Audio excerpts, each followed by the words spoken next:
ठाकरे यांच्या घरासमोरचं झाड धोकादायक आहे। मुंबई महानगरपालिकेनं तशी नोटीस या झाडावर लावली आहे। झाड पडू शकतं असा उल्लेख या नोटीसवर करण्यात आलाय। मुंबईत अनेक ठिकाणी झाडं पडल्यानंतर प्रशासन अलर्ट झाले।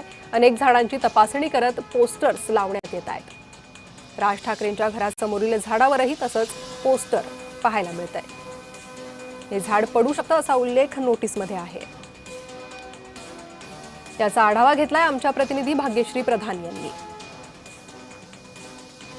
जे झाड धोकादायक ठरेल त्याच झाडावर हे झाड धोकादायक आहे म्हणून एक कागदी नोटीस जो आहे ती लावण्यात आलेली आहे। आपण आहोत आता शिवाजी पार्कच्या झाडाच्या इथे आणि ते झाड अगदी राज ठाकरे मनसे अध्यक्ष राज ठाकरे यांच्या घरासमोर आहे। आपण बघू शकतो या झाडाचा घेर प्रचंड मोठा आहे।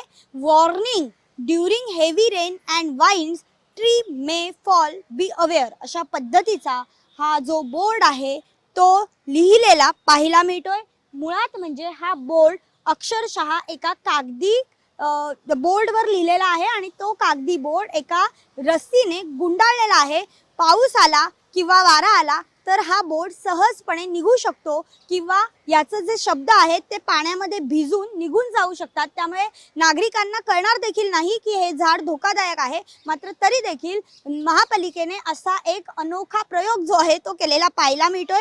अनेक कंपन्यातली जी फिरणारी लोक असतात, फील्डवर काम करणारी लोक असतात, ती याच ठिकाणी डबा खायला देखील बसलेली पाहायला मिळतात। त्यामुळे जर उद्या हे झाड पडलं आणि यामध्ये कोणाचंही गाडीचं असेल किंवा कोणत्याही व्यक्तीचं नुकसान झालं तर नेमकी जबाबदारी कोणाची असा प्रश्न आता पडला तर काही वावगं ठरणार नाही। शिवाजी पार्क मध्ये अशाच पद्धतीची घटना एक 8 दिवसापूर्वी घडली होती। सुदैवाने जीवितहानी झाली नव्हती, मात्र गाड्यांचं मोठ्या प्रमाणात नुकसान झालं होतं आणि त्यानंतर त्या परिसरातलं जे झाड होतं ते मुळासकट काढण्यात आलं। त्यामुळे आता हे झाड पण मुळासकट उखडणार का महापालिका हे बघणं महत्त्वाचं ठरणार आहे। व्हिडिओ जर्नलिस्ट मनोज सोलंकीसह मी भाग्यश्री प्रधान आचार्य, जय महाराष्ट्र न्यूज, मुंबई।